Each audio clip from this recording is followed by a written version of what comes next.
Hello everyone, welcome to my channel enjoy learning with पलक।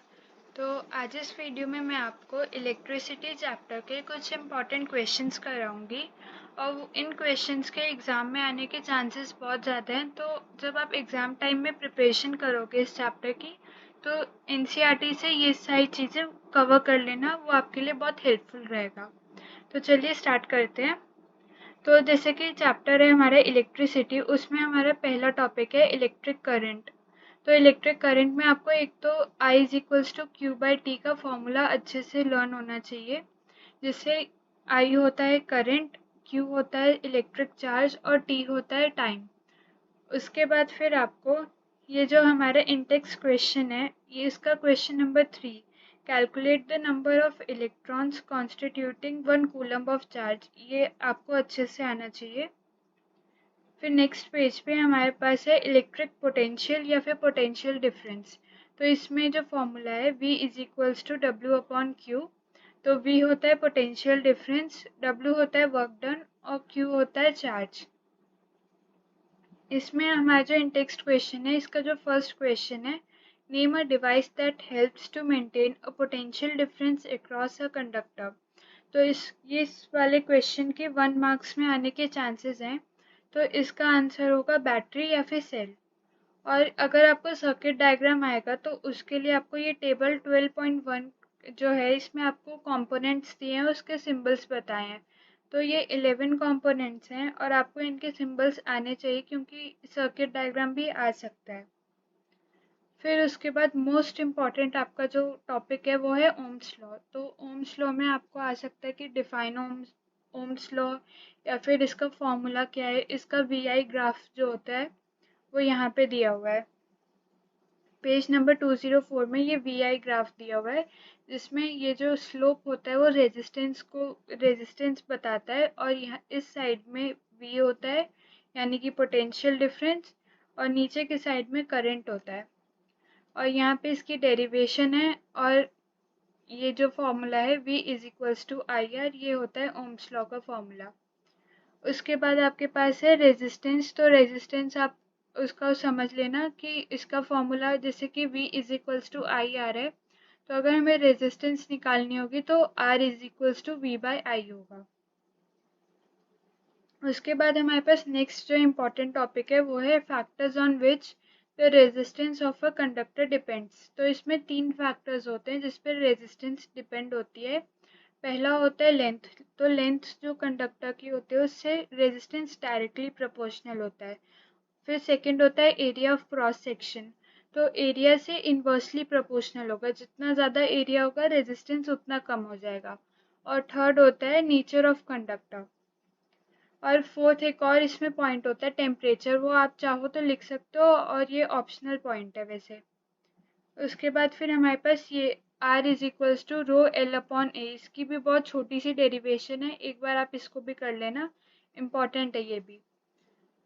फिर उसके बाद एक जहाँ इस वाले पैराग्राफ में से ये क्वेश्चन आता है कि एलॉय हम लोग क्यों हीटिंग डिवाइसेस में यूज़ करते हैं। तो उसका 2 पॉइंट होते हैं कि पहला इस वजह से क्योंकि जो उनकी रेजिस्टिविटी होती है वो हाई होता है, और दूसरा पॉइंट ये होता है कि एलॉय जो हैं वो हाई टेम्परेचर पे बर्न नहीं होते हैं। और फिर जैसे ये टेबल है वैसे आपको एक क्वेश्चन आ सकता है, मान लो कि आपको इनमें से किसी भी एक कंडक्टर की रेजिस्टिविटी दे दी है और एक एलॉय की आपको रेजिस्टिविटी दे दी है। तो अब आपको क्वेश्चन में ये पूछा जा सकता है कि आप इन दोनों में से कौन सी जो है एलिमेंट या कौन सी चीज़ से आप हीटिंग डिवाइसेस बना सकते हो और कौन सी चीज़ से आप वायर्स बना सकते हो। तो जिस चीज़ की रेजिस्टिविटी कम होगी उससे आप वायर बनाओगे, मतलब कि जो 1.62 into 10 raise to the power -8 है, इससे आप वायर बनाओगे, और जिसकी रेजिस्टिविटी ज़्यादा होगी उससे आप हीटिंग डिवाइसेस बनाओगे। उसके बाद फिर ये वाला जो एग्जांपल है 12.5, वो बहुत ज़्यादा इम्पॉर्टेंट है, क्योंकि इसमें आपको थोड़ा सा ट्रिकी क्वेश्चन है ये, तो आप एक बार इसकी प्रैक्टिस कर लेना। फिर ये जो एग्जांपल 12.6 है ये रेजिस्टिविटी पे है, तो इसको भी आप एक बार कर लेना, रेजिस्टिविटी पे भी क्वेश्चंस आ सकते हैं। यहाँ पे मैंने आपको फर्स्ट क्वेश्चन जो है वो बता दिया कि on what factors does the resistance of a conductor depends. तो मैंने आपको 3 फैक्टर्स बता दिए।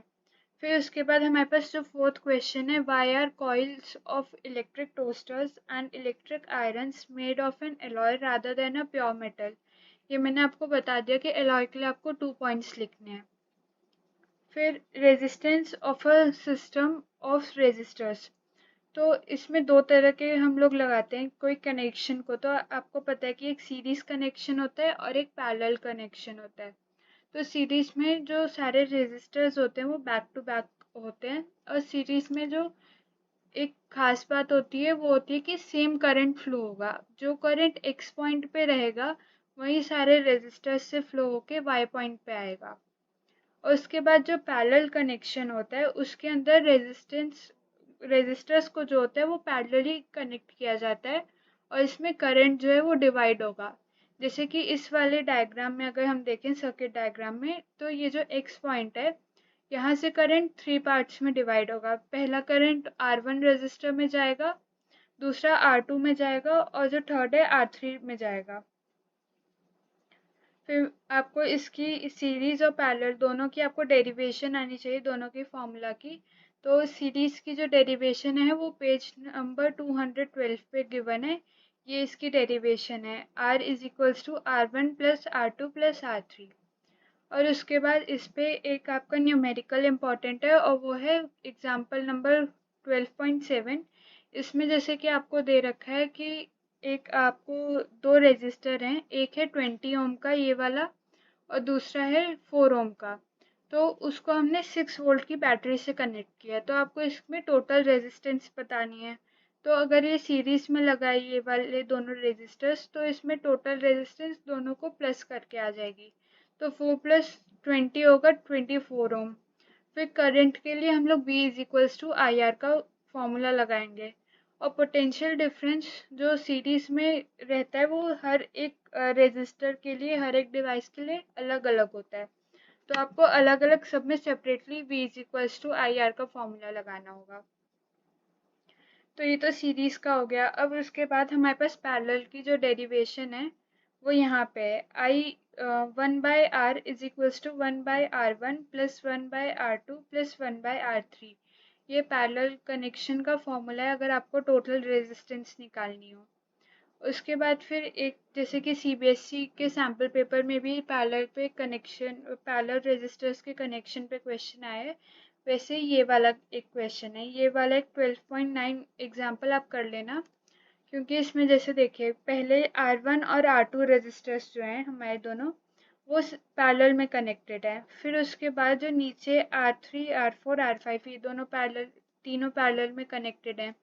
तो इसका पहले आप पैरेलल में टोटल रेजिस्टेंस निकाल लेंगे, फिर इन तीनों का निकाल लेंगे। तो जो इसका टोटल आएगा और इसका टोटल आएगा उसको हम सीरीज में करके ऐड कर देंगे, तो हमारा जो आंसर आएगा इसका वो होगा 18 ओम। उसके बाद फिर हमारे पास जो इंटेक्स क्वेश्चंस हैं उनमें एक ये question number 3, what are the advantages of connecting electrical devices in parallel with the battery instead of connecting them in series। ये क्वेश्चन बहुत इंपॉर्टेंट है। और ये क्वेश्चन 5 की हाईएस्ट और लोएस्ट टोटल रेजिस्टेंस हम कैसे निकाल सकते हैं अगर ये 4 ओम 8 ओम 12 ओम और 24 ओम के रेजिस्टर्स को हम कनेक्ट करेंगे। तो उसके लिए अगर हमें हाईएस्ट रेजिस्टेंस निकालनी होती है तो इन सबको हम सीरीज में करेंगे, और अगर लोएस्ट निकालनी होती है तो इन सबको हम पैरेलल में करेंगे।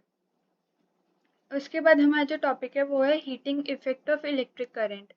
तो इसके अंदर हमारे पास ये जो फॉर्मूला है H is equals to I²RT, ये इम्पॉर्टेंट है। और इसको हम लोग जूल्स लॉ ऑफ हीटिंग भी बोलते हैं कि जो हीट जनरेटेड है वो डायरेक्टली प्रोपोर्शनल होगी स्क्वायर ऑफ करंट, और फिर रेजिस्टेंस के भी डायरेक्टली प्रोपोर्शनल होगी, और टाइम टेकन के भी डायरेक्टली प्रोपोर्शनल होगी हीट।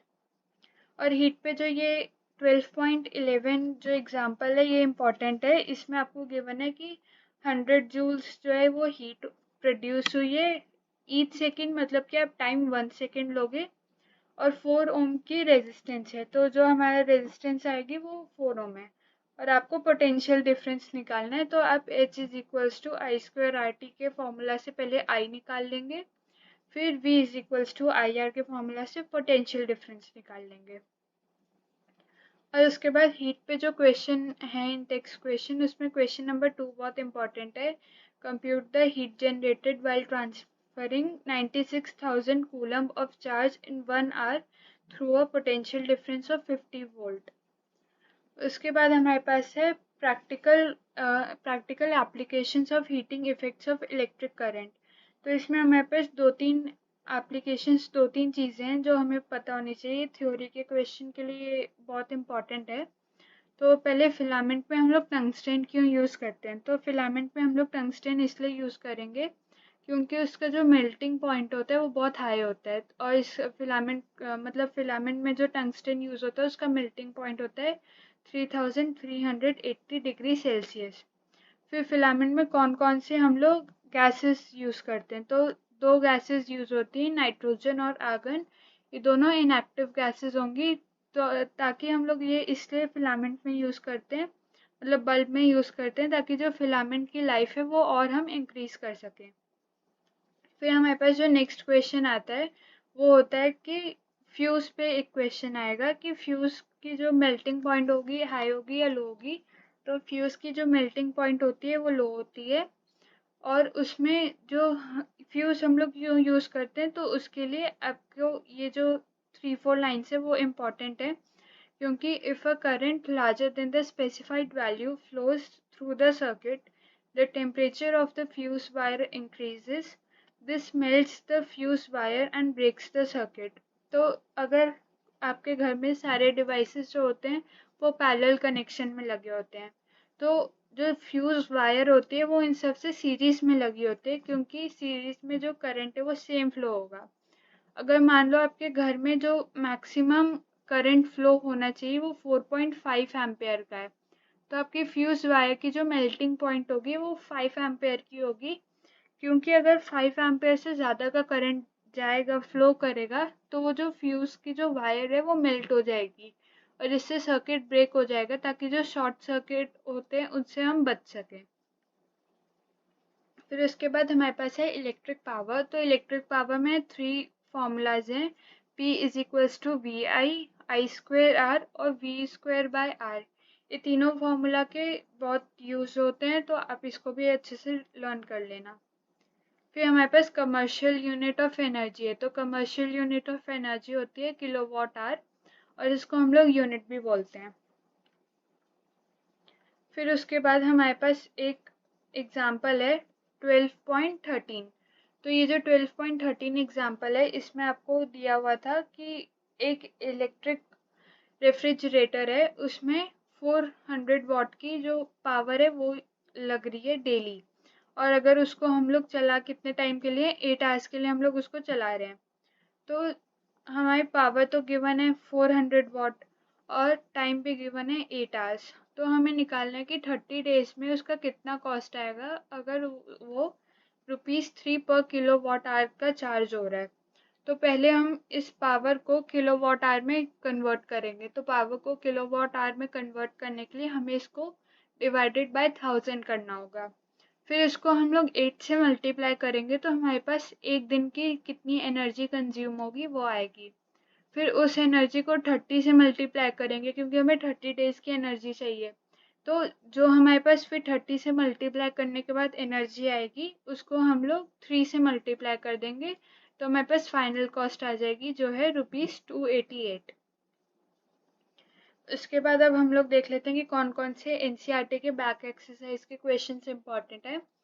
तो जो पहला क्वेश्चन है वो है, उसमें है कि एक आपके पास रेजिस्टर है, आपने उसको 5 इक्वल पार्ट्स में कट कर दिया है, तो और उसको पैरेलल में कनेक्ट कर दिया है। तो आपको जो टोटल रेजिस्टेंस आएगा वो कौन सी रेशियो में आएगा, R/R' की रेशियो में निकालनी है।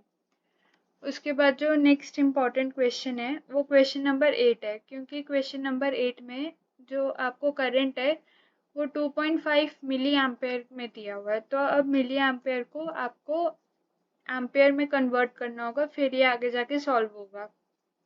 उसके बाद फिर क्वेश्चन नंबर 10 इम्पॉर्टेंट है, और फिर जो क्वेश्चन 15 है वो इम्पॉर्टेंट है कि 2 लैम्प को हमने कनेक्ट कर दिया है कि और दोनों लैम्प की अलग अलग पावर और अलग अलग वोल्टेज दी हुई है और उसको हमें करंट फिर निकालना है।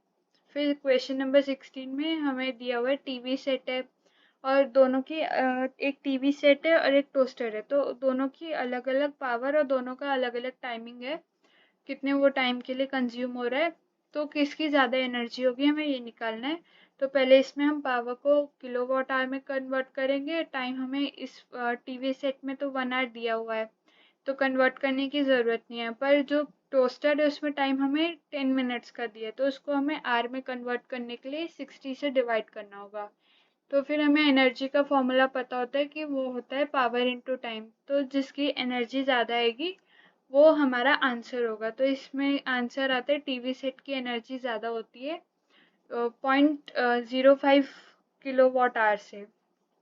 उसके बाद फिर हमारा नेक्स्ट क्वेश्चन जो है क्वेश्चन 17 इम्पॉर्टेंट है क्योंकि इसमें हमें बताना है कि rate at which heat is developed. और अगर फिजिक्स में कहीं पे भी रेट वर्ड यूज़ होता है तो रेट का मतलब होता है कितना टाइम टेकन है, तो आपको इसमें हीट को डिवाइडेड बाय टाइम करना होगा।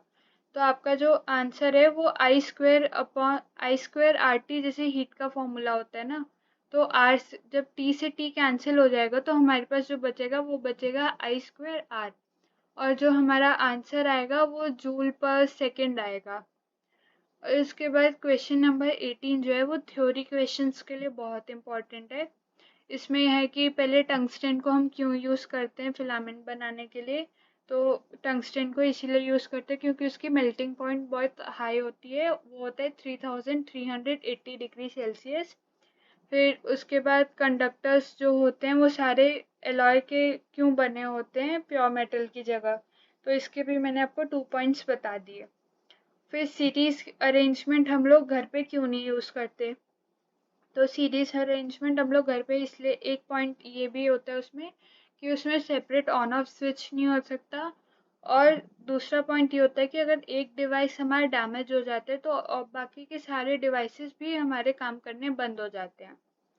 फिर how does the resistance of a wire very with its area of cross section, तो अगर हम लोग एरिया ऑफ क्रॉस सेक्शन बढ़ा देते हैं तो रेजिस्टेंस कम हो जाती है, मतलब कि जो रेजिस्टेंस है वो इन्वर्सली प्रोपोर्शनल होती है एरिया ऑफ क्रॉस सेक्शन के।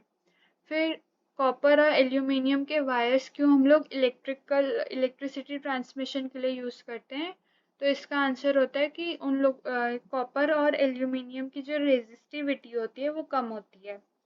तो आई होप आप लोगों को समझ आ गया होगा कि कौन कौन से क्वेश्चंस मैंने जो बताए वो सारे क्वेश्चंस इंपॉर्टेंट हैं। तो आप एक बार इसको जब पेपर से पहले एक बार इन सारे क्वेश्चंस को गो थ्रू कर लेना, और मैं इन सब क्वेश्चंस के सॉल्यूशंस भी डाल दूंगी अपने चैनल पे, तो आप वो भी देख सकते हो। And thanks for watching this video अगर आपको अच्छी लगी होगी तो चैनल को लाइक करना, सब्सक्राइब करना और इस वीडियो को शेयर कर देना। Thank you.